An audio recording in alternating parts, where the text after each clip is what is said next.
They say high school hallways are just transitions between classrooms, but for some students, they're battlegrounds. And for Emily Thompson, one of the quietest girls in the sophomore class, that battleground turned into something no one would forget. Her shirt was torn in front of dozens of witnesses. Laughter echoed. Eyes turned away. But when one of the boys lunged to push her again, something happened that made time stop. They expected her to flinch. Instead, she moved. Fast, controlled, precise. And within seconds, the same boys who mocked her were sprawled out across the hallway tiles. Some limping, one barely able to get up. She stood there breathing heavily, shirt torn, eyes locked on no one, and yet everyone. And in that moment, everyone realized they had absolutely no idea who Emily Thompson really was. Before we continue, drop a comment and let us know where you're watching from. We'd love to hear from you. If you enjoy emotional stories like this, be sure to like the video, subscribe, turn on the notification bell, and share it with someone who'd love it too. I remember standing there, the echo of our sneakers on the linoleum still ringing in my ears, and realizing this was no ordinary showdown. I, Elena Parks, felt every eye on me, every heartbeat sinking with the pounding in my chest. They didn't know who I was. They didn't know what I carried inside. Why was I their target? I was just the quiet girl, the scholarship kid who didn't dress like them, didn't laugh at their jokes, didn't belong to their world. Ryan, Cole, and Jace, they were the sons of power, trustees' children, local elites, the kind who believed the world was theirs to own. I kept my head down. I stayed silent. But after what happened, they couldn't ignore me anymore. Why did I know Judo? That part of me was buried deep, like a hidden scar no one asked about. I'd spent 6 years at the community dojo back in Cedar Grove, after my mother died. My dad, a veteran struggling to balance grief and bills, saw fear in my eyes and taught me to stand. Slowly, I learned how strength could be gentle, how defense could save me when words failed. But I never imagined those lessons would end up at Jefferson High. What happened after the hallway incident? The whispers started the moment they hit the floor. I'd never seen anything like that in all my years. My history teacher later said. I heard her voice echoing in my mind. They interviewed witnesses, but no one told the full story. The school called it mutual combat. My father called it justice. And in the weeks that followed, every camera on campus pointed at me. I want you to stay with me, because what they didn't film is what mattered most. The fear that followed, the loneliness, and the fire that grew inside me. Why did I feel shame when I was defending myself? Why did the school treat me like the villain? And what got unleashed inside me on that day? The girl who nobody ever believed could fight back. This is my story, the aftermath, the reckoning, and how silence nearly consumed me. Stick around and I promise you, what comes next isn't what you think. The truth is closer to home than you know. I didn't grow up in a house where words were easy. My father was a man of silence, not the kind that feels peaceful, the kind that sits heavy in a room, like a memory nobody wants to speak on. He came back from 2 tours overseas with a limp in his leg and a storm behind his eyes. I never asked him what he saw out there. He never asked me how I was doing in school. That was just how we survived. We didn't talk about pain. We carried it, quietly. My name's Elena Parks. I'm 15. But some days I feel like I've lived 5 lifetimes already. I go to Brookswell Academy, fancy name, cold walls. That school ain't built for girls like me. My backpack's secondhand, my shoes are scuffed, and every day when I walk those polished marble halls, I feel like I'm walking across someone else's dream, one that don't got room for a girl from the east side. Most mornings I kept to myself. I'd sit in the back of the cafeteria eating my sandwich slow, keeping my eyes low. The other kids wore designer jackets, laughed too loud, used words like legacy and ski trips, like they were normal parts of life. Me, I wore the same coat for 3 winters. I learned early that silence don't make you invisible. It just makes you an easier target. And I guess that's why they picked me. You see, my mom, She died when I was 7. Hit and run. They never found the driver. Just 1 minute she was crossing the street after buying my favorite cereal, and the next, I was standing at her funeral holding a flower I didn't know what to do with. That was the day something in my father changed. He stopped talking, stopped eating right. But he did one thing. He signed me up for self-defense classes. At first, I thought it was punishment. The dojo smelled like sweat and pine wood. The mats were cold and I hated falling. But there was this look in his eyes, this weight, like he needed me to be strong because he didn't know if he could keep me safe. So I kept showing up. Every Tuesday and Thursday, while other girls were playing at the park, I was learning how to fall without breaking, how to hold my ground, how to breathe through fear. I never told nobody at Brookswell about that part of my life. I didn't need people thinking I was some angry kid with a chip on her shoulder. So I wore long sleeves, kept my medals in a shoebox under my bed, and stayed out of trouble. But that doesn't mean trouble stayed out of my way. Ryan, Cole, Jace. You hear names like that and think football games, homecoming kings, varsity jackets. But to me, they were shadows, the kind that follow you even when the sun's out. Ryan was the ringleader, tall, arrogant, wore his last name like armor because his daddy funded half the school library. Cole was the loud one, Jace, the quiet one. But his silence felt different than mine. Cold, calculated.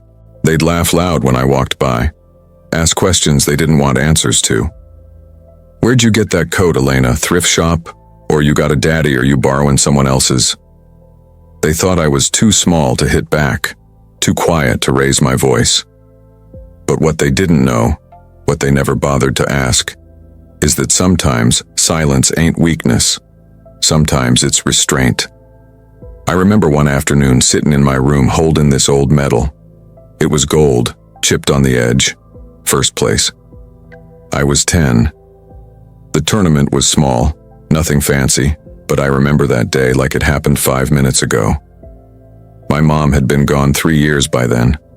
I'd won, looked around the room, and saw my dad standing in the back, hands in his coat, tears in his eyes. First and last time I ever saw him cry. He didn't say anything after. He just nodded once and walked me to the car. That medal, that moment, it stayed with me. And as the bullying got worse, I'd take it out when no one was around, just hold it, not to remember the win, but to remind myself that no matter how small they made me feel, I still had a fire in me they hadn't touched. But fire, when bottled too long, eventually finds a way out. I didn't go to Brookswell to make a point. I just wanted to get through high school, maybe make my dad proud, maybe disappear into the background without too many bruises on my heart. But the thing about pain, it don't care about your plans. It shows up uninvited, tears a hole in your uniform, and dares you to fight back in front of everybody. And the moment it came to that, when those boys pushed one time too many, I stopped being afraid of what people might think. I stopped trying to fit into a school that never made space for me. That was the day the girl they thought they could break stood up, and everything changed. There's a kind of bullying that don't show up in bruises. That's the kind I knew best. See, when folks think of high school cruelty, they imagine fists, lockers, maybe a black eye. But sometimes, it's in the way people look through you, the way they pretend you ain't there. Or worse, the way they only notice you when it's time to humiliate you for sport. It started slow, quiet, like a whisper only I could hear. First time, I thought it was a mistake. My lunch tray disappeared from the table when I turned my back, thought maybe I left it behind or forgot. But the next day, it was gone again. And then again, 3 days in a row. Until I saw Cole walking past me in the hallway, laughing with mustard on his sleeve.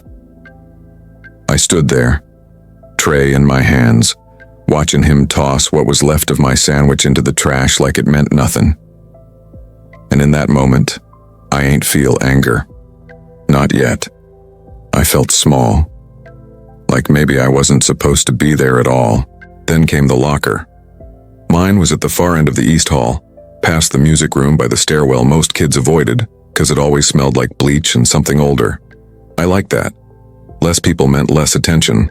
But one morning I showed up and found my books scattered across the floor, pages bent, my binder soaked with something sticky. Someone had poured orange juice through the vents of my locker. There was a sticky note slapped on the back cover of my history textbook. 3 words: sloppy, cheap mistake, no name. But I didn't need one. I already knew whose hands had written it. What made it worse was how normal everyone made it feel. Kids walked by like they ain't seen a thing. One girl looked me in the eye, then turned her head quick, pretending she ain't notice. And that's when I learned. The silence of the crowd. Sometimes that's louder than the ones throwing the punches. The day on the stairs was when something changed in me. I was carrying a book I loved. The Bluest Eye, old copy, cover barely holding on. I'd found it in the community center library, read it 3 times. That book made me feel seen in ways Brookswell never did. I had it tucked under my arm, walking slow. The halls were crowded, but not loud. I was almost at my locker when Ryan came out of nowhere. He didn't shove me hard. Just enough. Just enough so the book flew out of my hands and slid down 3 steps, pages flapping, cover tearing open. I watched it tumble like it meant nothing, and he just kept walking. Didn't even turn around. I wanted to scream. I wanted to run. I wanted someone, anyone, to say they saw it, that it wasn't okay. But all I heard was laughter, soft at first, then louder. Ryan, Cole, Jace, always them. I bent down to pick up my book and my hands were shaking. I remember the page it opened to. Line said, it had occurred to Piccola some time ago that if her eyes, those eyes that held the pictures and knew the sights, if those eyes of hers were different, that is to say beautiful, she herself would be different. That line. I stood there reading it again like it was some kind of answer. And then they started recording. I don't know when it began exactly, but I know who held the phone. Jace. He never said much. Always stood behind the other 2 like a shadow. But he had that phone out more and more. When I tripped, when I dropped my tray, when I walked alone. I saw the lens, pretending not to watch. One time, Ryan called out from across the hall saying, "Yo, documentary girl coming through." And Cole laughed like he'd never heard nothing funnier. Later, I found out they were uploading the clips to a private group chat. Elena Fails compilation. They thought it was harmless. Just jokes. Kids being kids. But it didn't feel like no joke when I couldn't sleep at night. When I stopped eating. When I stopped speaking to my dad. I didn't want him to see me like that. Broken, embarrassed, powerless. That was the worst part. Not the pain, not the shame. It was the helplessness. Like I was trapped in someone else's version of me. And no matter how loud I wanted to scream, the world had already decided I didn't matter. But I still kept my hands at my sides. Still walked straight. Still wore the long sleeves, still smiled at the librarian like I was okay. 'Cause if you give them even one sign that they got to you, they don't let up. I learned that young. I learned that from watching my daddy try to keep his own demons at bay every night, saying nothing, fighting sleep with a bottle in his hand and tears he wouldn't let fall. I ain't tell nobody what was going on. Not the counselor, not the teachers. They wouldn't believe me anyway, or worse, they'd believe me but still do nothing. And so I stayed quiet. I figured if I could just make it through the year, I could breathe again. But pain don't play fair, and neither do people like Ryan. The day of the hallway, that was the day somebody pushed too far. I remember it like it's carved in stone. I was late for 3rd period, walking fast but not running. My backpack was heavy, had 3 textbooks in it, a hoodie, and the lunch I packed myself. I could hear footsteps behind me, fast, laughing. That laugh, I'll never forget it. It hit my back like a slap. Then I felt the tug, hard, and suddenly, the front of my shirt ripped. Time slowed down. I mean that, like everything just hung in the air. My chest was exposed, my arms shook. I could feel my heart beating through my ribs like it was trying to escape. All around me, voices. Some gasped, Some laughed. Phones came up. Jace had his out again. And Ryan? He just smirked, like I was a punchline he already rehearsed. And that was the moment. That was the moment everything I'd held inside. The grief, the fear, the shame, the years of being told I was less than, came up all at once. I ain't planned it. I didn't think. I just moved. But before I tell you what happened next, you gotta ask yourself something. What would you have done? If that was your daughter, your sister, your niece in that hallway? Would silence still feel like safety then? Because what happened after that changed more than just my story. It changed the whole school. And it put me in a spotlight I never asked for. And still, to this day, I wonder if I did the right thing. There's a sound I still hear in my sleep sometimes. Not the yelling, not the laughter, not even the thud of bodies hitting tile. It's the sound of fabric tearing. That sharp, quick rip that cut through the hallway noise like a blade through air. I was wearing my blazer, the one I'd worn every day since I got my scholarship to Brookswell. Navy blue, one size too big, cuffs always pushed up because they were too long for my arms. That blazer wasn't just fabric, it was my armor. It was proof I belonged in that school, no matter what they said. That morning, I remember I wasn't even late. I was early. Bell hadn't rung yet. The hallway was full, not crowded, just full enough. Backpacks swinging, shoes scuffing, lockers slamming. I had math next, so I was holding my folder against my chest. Thumb slid between the pages where I'd scribbled answers I wasn't sure were right. I wasn't thinking about them. I wasn't thinking about anything but getting to class before the next wave of laughter found me. Then I heard it. Behind me. That voice. Same one that used to whisper when I passed by. Only now it was loud. Clear. Bolder than before. Take off that charity blazer, freak. My steps slowed, but I didn't stop. I'd heard worse. But then the footsteps behind me picked up. Faster. Heavy. Like someone had made up their mind. And before I could turn, fingers gripped the back of my collar. Tight. Yanked. The blazer caught first, then my shirt. The buttons popped open in an instant. I felt air hit my skin. My binder fell to the ground.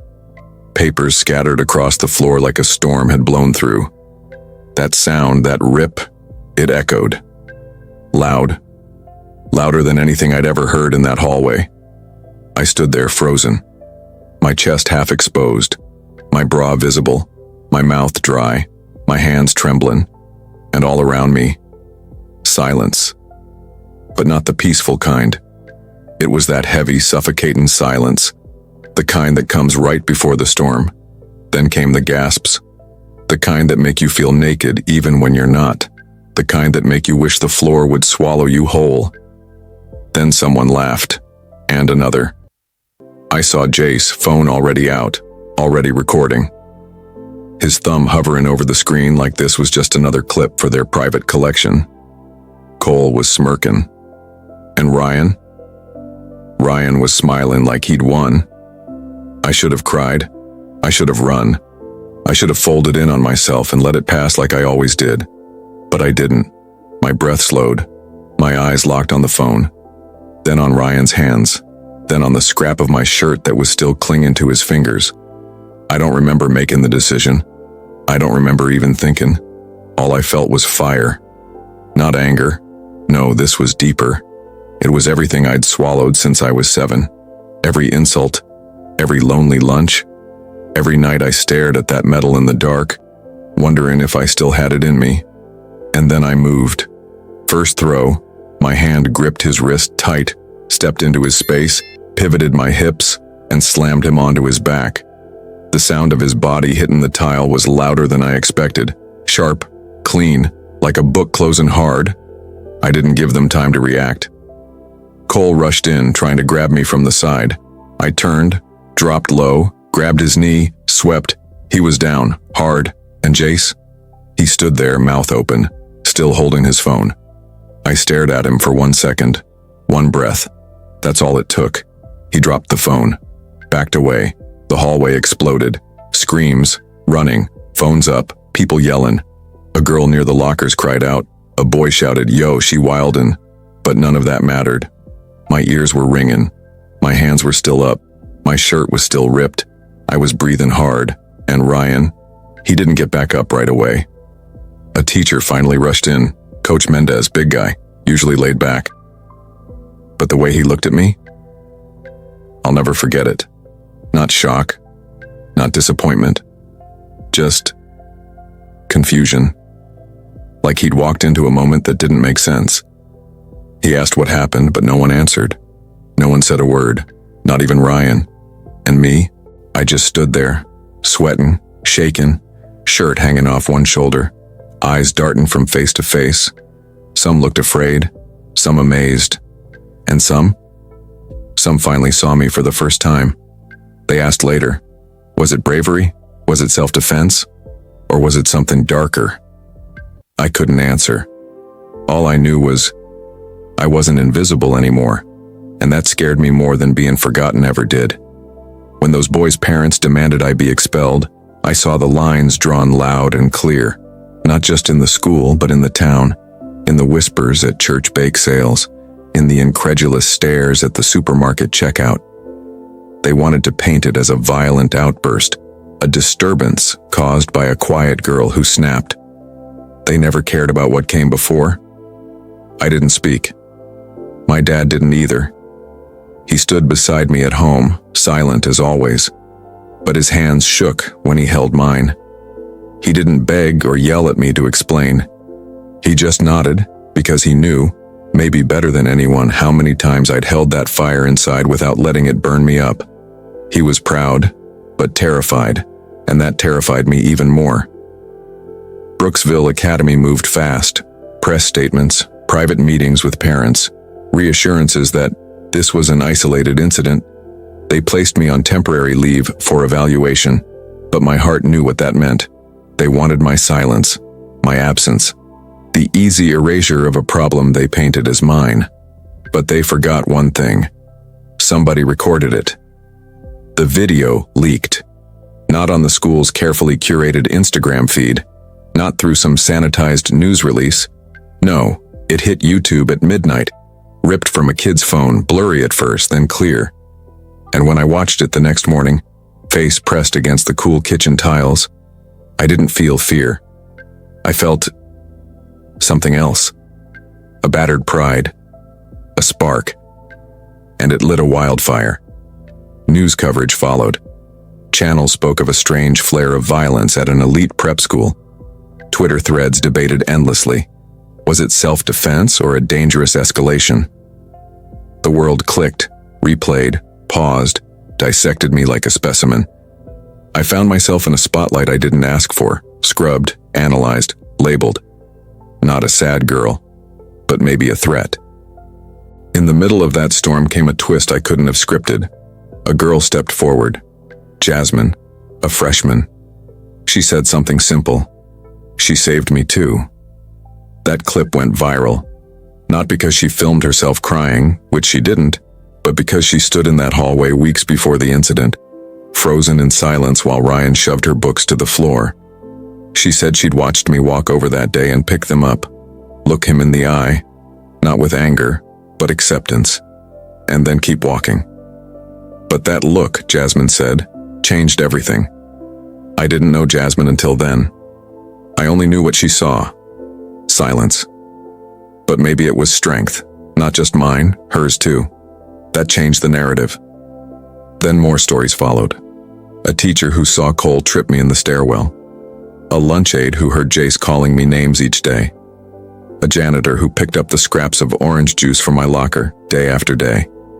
It wasn't one isolated act, it was a pattern. A year's worth of silent hurt. A school that prized image over integrity.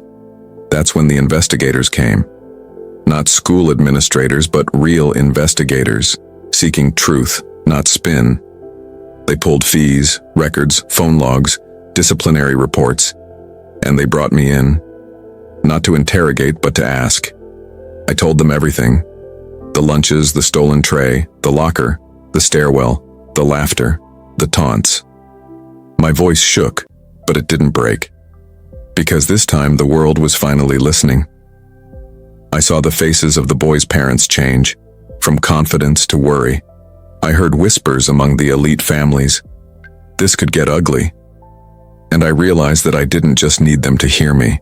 I needed them to believe me, not just because it justified that hallway moment, but because silence had cost me too much. Time with my dad, anxious nights, the weight of shame I carried into every locker-lined corridor. The more evidence they collected, the more the story shifted. I wasn't just the violent girl. I was a survivor, a kid who decided not to disappear, a girl who let her quiet strength speak louder than the jeers. But then came the pressure, from the school, from parents, from headlines. Someone leaked a different angle, video of me throwing the first punch. No context, just frames, looped, edited. Suddenly, I was the aggressor. That's the ugly thing about truth. It's easy to chop into pieces. What terrified me was that people stopped seeing me. They saw clips. They forgot the lunches, the locker, the stolen laughter. They forgot who I was. They forgot how I got there. By the end of that month, I realized defense wasn't enough. Truth needed backup. And with the help of investigators, Jasmine, supportive teachers, and even some quiet classmates, we laid it out. All the pain, all the silence, all the horror. Not for revenge, but for justice. I remember the smell of the cafeteria that day, pizza in the ovens, bleach cleaner in the air. I remember the hum of the fluorescent lights, the echo of empty trays underneath my hands. I remember the taste of my own tears in my mouth as I walked the halls again. But I also remember something else. Hope. A quiet, gritty seed of hope. I wasn't alone anymore. And the invisible wounds I carried, some of them began to heal. They say trials are about justice, but I learned real quick they're about perception, about stories. Whose voice gets believed, whose silence gets twisted. And when you walk into that courtroom wearing borrowed shoes and yesterday's fear, you start wondering if justice is really meant for everybody or just the ones who can afford it. I sat in that courtroom, cold and small under the weight of cameras I couldn't see but felt everywhere. I remember the wood of the bench digging into my back, the way my palms sweated through my folded hands. They'd let me sit behind my lawyer, but every eye in that place was fixed on me like I was already guilty. Not for what I did, but for who I was. A poor girl who fought back, in a school that never expected her to fight at all. Ryan's family came in looking like they walked out of a bank commercial. Cole's father sat stiff, jaw tight.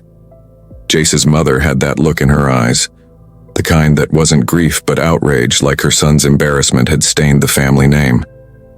Not once did they look at me, just through me, like I wasn't a girl anymore. I was just a problem that had to be dealt with. They called it assault.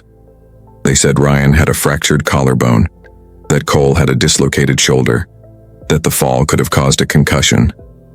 The prosecution made it sound like I'd gone on a rampage, that I was unhinged, dangerous. One of them said I'd snapped, said I had hidden aggression, a pattern of silence that pointed to suppressed rage. And I just sat there, listened, bit the inside of my cheek when they called me unstable, because not one of them asked why I didn't fight back sooner. Not one of them spoke about the stolen lunches, the notebooks ripped and tossed, the years of smirks, whispers, shoulders slamming into mine like I didn't exist. Not one of them watched the whole tape, but someone did. My lawyer, Miss Donahue. She wasn't fancy, but she listened like every word was made of glass. She'd grown up 3 towns over, said she knew what it meant to be the only brown girl in a room full of pressed collars and paper-thin tolerance. She pulled everything, school footage, security logs, even Ryan's old phone uploads. And when she played those in court, silence hit again. But this time, it wasn't shock. It was realization. Videos, post after post, blurry clips of hallway shoves, laughter over stolen clothes. A 10-second clip where they poured juice into someone's open locker. And a voice, Ryan's voice, laughing. You'll know who this one belongs to. They tried to claim the videos were jokes, that they were kids messing around. But folks in that room weren't laughing anymore. Some of them looked down at their hands. Others looked at me for the first time, not as a threat, but maybe as a mirror. Maybe as their own child. Maybe as the girl nobody helped in time. Still, that wasn't enough. Because when you break a system's rules, even if those rules were never made to protect you, they'll come for you twice as hard. The school issued a statement, cold, formal, said they had no prior knowledge of bullying, that they regret the events that occurred. But they didn't take responsibility. They washed their hands. They didn't mention my name. And then came the part I still have dreams about. They asked me to testify. First time in months that I had to speak in public. And I wasn't ready. Not for the glares, not for the microphones, not for the way my knees locked up when I stood. But I did it. Because silence, I learned, protects the wrong people. And if I didn't speak, they'd keep painting my story with someone else's brush. I took a breath so deep I felt it in my stomach. And then I told them about the way Ryan used to block my locker with his body so I'd be late to class. About the day Cole dumped out my lunch tray and called it a charity meal. About Jace and that phone he kept in his hand like it was a weapon. About how I'd cried in the restroom stall while other girls touched up their lip gloss and acted like my silence was invisible. About how I'd gone home and stitched my own blazer sleeve when they tore it. And how my daddy never asked questions because he already knew the answer. I told them I didn't fight back because I was afraid that one move would erase everything I'd worked for. I told them that I only snapped because they kept pressing the bruise. And I told them I wasn't sorry for standing up that day in the hallway. I didn't cry when I said it, but someone in the back did. The judge asked for a recess. The court fell quiet. That night, I went home and sat with my dad on the couch. We didn't talk much. Just sat there, the old fan squeaking above us, the smell of fried bologna still lingering from dinner. I leaned my head on his shoulder, and for the first time in a long time, I felt like maybe, just maybe, the world had heard me. But justice? It still had a price. I wasn't cleared immediately. The court deliberated. The media twisted. Some folks still said I was dangerous. But the more the truth came out, the more people began to shift. I wasn't just a headline anymore. I was a girl who fought back. A girl who survived. And for the first time, they had to decide if that was a crime, or a kind of quiet courage they'd been too blind to see. I didn't expect the paper to find it, wasn't trying to keep a secret exactly. But I guess I was. I wasn't hiding who I was. I was protecting it. That part of me, that strength, I kept it buried like an old photograph in the back of a drawer. Not because I was ashamed of it, but because life had already taught me that some gifts don't get understood, especially when they come wrapped in black skin and silence. It was an old journalist, someone from the local press who remembered my name from a tournament flyer 8 years back. A blurry picture of a girl in a white jai, belt tight, fists up, standing beside a gold medal almost as big as her chest. I didn't even know that image still existed. Junior Olympic finalist. Those 3 words hit the internet like gasoline meeting fire. I remember sitting on the porch when it came out. The paper crinkled in my lap, that grainy photo staring back at me.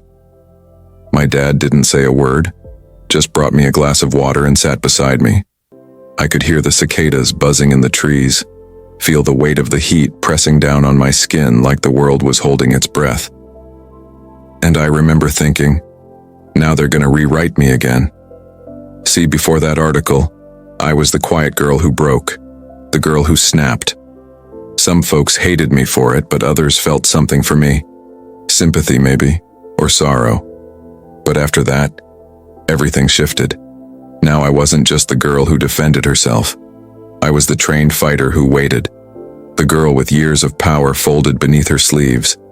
And suddenly, to some people, that made me dangerous. They called me a threat, said I'd misled everyone, Like not telling folks I'd spent years on the mat made me guilty. Like I should have worn a sign. Caution. Capable. But what they didn't understand is I never trained to hurt. I trained to heal. My mama died when I was 7. I barely remember her face, but I remember that cold night. Police at the door. My daddy's scream. Quiet. Cracked in the throat like something in him had finally shattered for good. And after that he changed. The war had already left him frayed, but her death ripped the last thread loose. He didn't talk much after that. Not about love. Not about loss. But he signed me up for judo classes the same week. Drove me every night, sat in the back of the dojo with his fists clenched and eyes shut. Never once missed a match. Never once said why. But I knew. He couldn't protect her. So he was going to make sure I could protect myself. 8 years on the mat. Wins, losses, medals. But the most important thing I learned in that circle wasn't how to throw. It was how to hold back. How to breathe through the pain. How to carry power in silence. My sensei taught us that strength isn't how hard you hit. It's how long you can stay standing without ever having to swing. I promised myself I'd never use it outside that mat. Not unless there was no other choice. And that day in the hallway, I ran out of choices. But that context, my vow, my fear, my silence, most people didn't want to hear it. They wanted headlines. She was trained to hurt. Judo star turned violent. Like my discipline erased my pain. Like my practice made their cruelty more forgivable. But there were others too. People who finally saw the full picture. Who understood what it meant to have to live strong but look weak. Just to survive in a place that didn't expect you to belong. Survivors. Fighters. Girls who messaged me saying they'd been quiet too. That they'd swallowed their voice for years just to stay small, unnoticed, untouched. One message came from a girl in Alabama. Said her brother used to beat her down. And she watched that hallway video again and again like it was breathing life into her lungs. She called me a hero. I didn't feel like one. I still don't. But I think I understand now. Heroism ain't about the throw. It's about surviving long enough to even be there when you need to throw. The world split itself over me. Some called me a menace. Said I should have walked away. Said I waited too long on purpose. That I wanted a scene. That I turned their sons into villains. Others called me brave. Said I stood for every quiet girl, every overlooked fighter, every person who learned early how to shrink themselves for the comfort of others. And I was both, I guess, depending on who you asked. But me? I was just Elena, the girl who trained in silence. The girl who never wanted to use her strength. Until that day. And even now, with the trial behind me and the cameras gone, I carry that part of me different. Not ashamed, not afraid, just honest. Because power don't come from the throw. It comes from the moment you realize you don't have to apologize for surviving. The day of the verdict, I didn't feel like a warrior. I didn't feel like a hero. I didn't even feel like a person with a name. I felt like a shadow, heavy, weightless. There, but not really seen. I kept my head low when they called us in. My palms were cold even though my skin was warm. That courtroom was too quiet. Like everybody in there knew the answer, but we all had to sit still and pretend it wasn't already written in someone's notebook. They made us stand. The judge didn't look at me when he spoke. Just read the paper in front of him like it had been typed a long time ago. Like whatever came out his mouth wasn't going to change much for anybody except me. Not guilty. 2 words. 2 little words that should have felt like a weight lifting off my shoulders. But all I felt was tired. Not joy. Not relief. Just tired. Because not guilty didn't bring back the lunch breaks I spent hiding in stairwells. It didn't rewind the day they tore my shirt and laughed in my face. It didn't erase the looks I still felt crawling up my spine when I walked into stores or across parking lots. It didn't stop the whispers, or the online comments, or the way the world treats girls like me when we stop being quiet. I didn't celebrate. I didn't cry. I just breathed. One long, quiet breath I'd been holding since the day it all began. And then I looked down at my blazer. That same faded navy one I used to fold up and tuck into my locker so the threads wouldn't fray any worse than they already had. The one my daddy patched 3 times and pressed every Sunday night so it would look clean even if it wasn't new. I held it in my hand like it was a piece of skin I'd just shed. They expelled me anyway. Said it was a decision made in the best interest of the school community. Said I violated policy. Didn't matter that policy never protected me.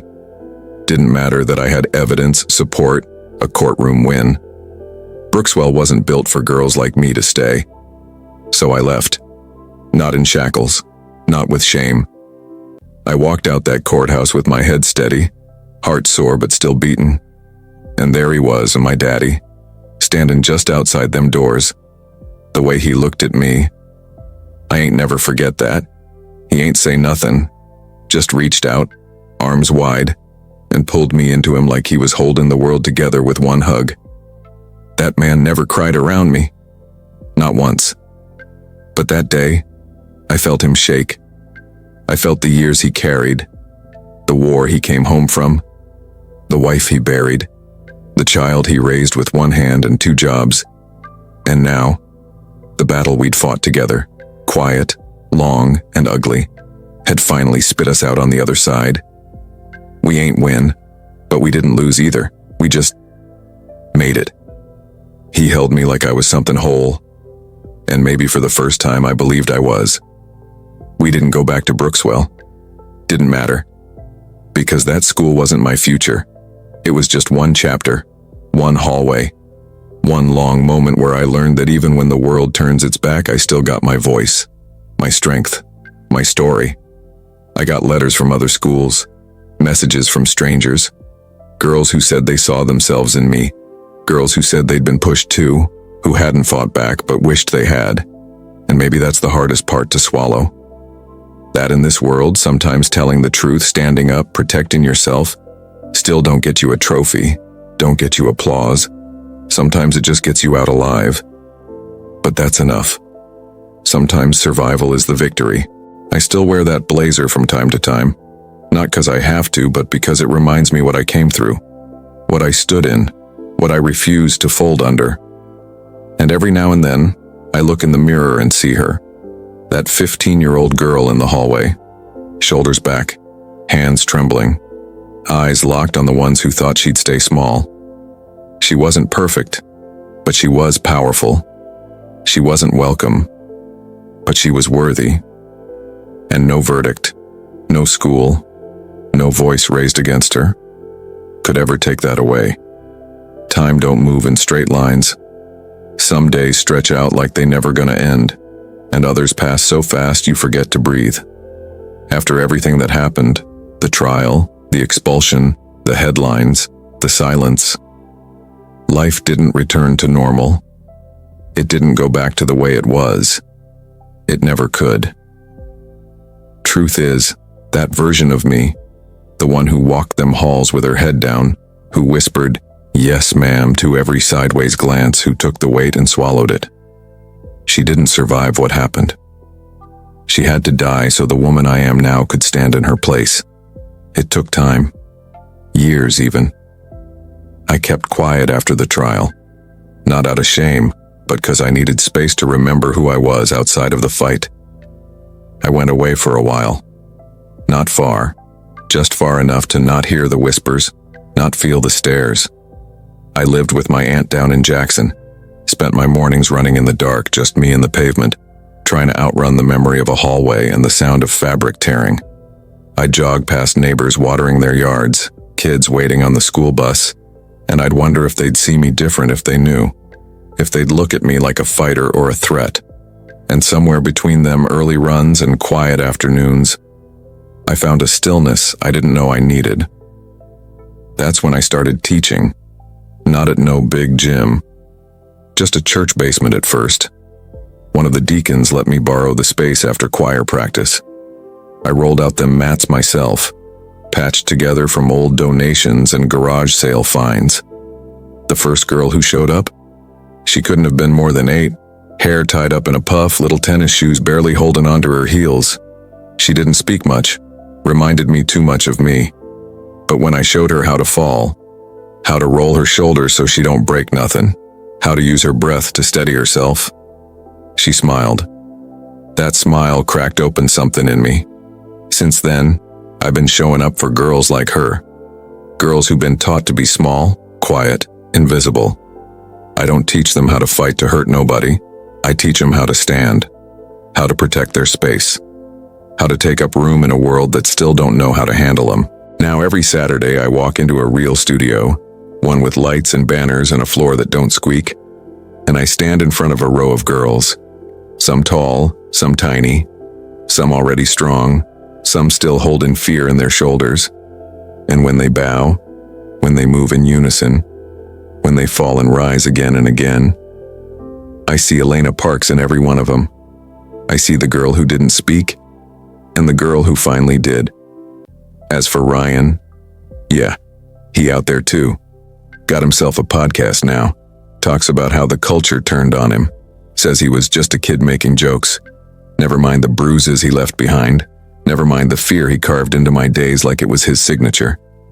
He found his lane though, loud and comfortable, surrounded by folks who think accountability's the same as punishment. I don't listen to his show. Don't need to. I lived the preview. Cole moved away. Family sent him to private school in New Hampshire. Jace? Last I heard, he's trying to get into law school. Funny how the world got grace for boys like them. Brookswell? That school ain't what it used to be. Got hit with lawsuits after me. Other girls came forward. Some with stories worse than mine. Quiet ones hidden in closets and counselors' drawers. The school tried to pretend they didn't know, but paper trails don't lie. The place still stands, but the name don't carry the same pride no more. People whisper now when they say it. Funny how truth got a way of echoing, long after the applause is gone. But none of that defines me. Not anymore. Now when I step into that studio, it's different. There's this little girl, Nia. She's 7, got a gap-toothed grin and eyes full of fire. She fell hard one day, hit the mat wrong and sat there for a moment, tears welling up. Everybody froze. I walked over, crouched beside her, asked if she was okay. She looked up at me, wiped her cheek and said, "Can I try again?" That right there? That's it. That's the whole reason. Because life gon' knock you down. Folks gon' tear at you, your clothes, your spirit, your voice.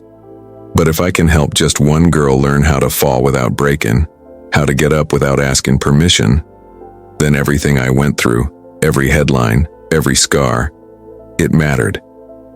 So when folks ask me, whatever happened to Elena Parks, I just smile. 'Cause she didn't vanish, she multiplied. Now she lives in every girl I teach, every girl who steps onto that mat with her fists trembling, but her feet planted firm. Every girl who learns that silence ain't safety. That strength don't mean violence, that dignity is worth fighting for. That's where I am now, that's who I've become, and that's a story worth telling. Sometimes, late at night when the world goes quiet, when the hum of traffic fades and all you can hear is your own breath, I still think about that hallway. Not the moment I fought back, but the 100 days before that, when I didn't. When I walked past stairs that cut sharper than fists. When I laughed off the hurt because I didn't want to seem weak. When I stayed quiet, not because I had nothing to say, but because I knew the cost of speaking might be even higher than the pain of staying silent. You see, the world don't really teach girls like me to be brave. It teaches us to survive, to shrink ourselves, to keep our heads down and hope the storm passes. And sometimes when the storm don't pass, we blame ourselves for not being waterproof. But here's what I learned the hard way. Being quiet don't make you safe. It just makes you easier to erase. And when I think about all the Elenas still out there, in schools, in offices, in homes where their pain is invisible, I wonder how many more are carrying their own version of that hallway. How many are holding their breath, hoping someone sees what they're going through before it's too late. I wonder how many are still being told to just ignore it, like silence ever fixed a wound. And more than that, I wonder what we all would have done, standing there that day? Would you have looked away? Would you have laughed with the crowd? Would you have pulled out your phone? Or would you have stepped forward? Would you have stood with the girl who never asked to be strong, but had no choice? It's easy to talk about right and wrong when it's someone else's story. It's harder when the question ain't about what she did, but what we would have done. And when the system, the schools, the courts, the cameras, the news, when they choose to protect the ones who cause the pain instead of the ones trying to survive it. What kind of lesson are we really teaching? Are we saying that status means immunity? That cruelty is invisible as long as it's subtle enough? That justice only shows up when it's convenient? Because I ain't gonna lie to you. That verdict didn't feel like victory. Not when I lost the one place I thought was supposed to give me a future. Not when my name became a punchline in classrooms I never stepped foot in. Not when my strength, the thing I built in silence that came from grief, from hours on the mat from my daddy's tears, got turned into a weapon in other people's mouths. But maybe that was the cost. Maybe telling the truth, even when it shakes, is always gonna cost something. Maybe standing up means losing the places that were never really safe to begin with. Still, I'd rather lose their world than lose myself. So let me ask you again, real slow, like I'm sitting with you at the kitchen table. What would you have done? If it was your daughter in that hallway? If it was your silence that finally snapped? If it was your strength they tried to twist into shame? Would you still be calling her a threat? Or would you be proud she remembered who she was? Would you be proud she finally chose to rise? You know, I thought that courtroom was where the story ended. Thought once the verdict dropped, once they said not guilty, I could finally rest, breathe, maybe even try to forget. But the truth don't always come when you need it to. Sometimes it waits, quiet, watching. Weeks after it was all over, the case closed, the press moved on, the world already scrolling to the next outrage, and that's when it showed up, out of nowhere. A security camera, not the one the school gave the lawyers, a different one, hidden, older, covered in dust and neglect. One angle, one shot. It didn't show me throwing punches. It didn't show screaming or ripped fabric or the crowd gasping like they'd just seen a ghost. It showed his hand, Ryan's. It zoomed in just enough to catch the glint of metal. A folded pocket knife, half open, slipping from the sleeve of his hoodie as he stepped toward me. Not in defense, not by accident, like he'd done it before. And just like that, the whole story shifted. People always said I moved too fast that day, that it was too much, too sudden. But now you tell me, what's the right speed when you see the threat before anyone else? What's the right amount of force when it ain't just your pride on the line, it's your life? And how many times has the world punished folks like me for reacting just fast enough to stay alive? They called me dangerous, unhinged, said I overreacted.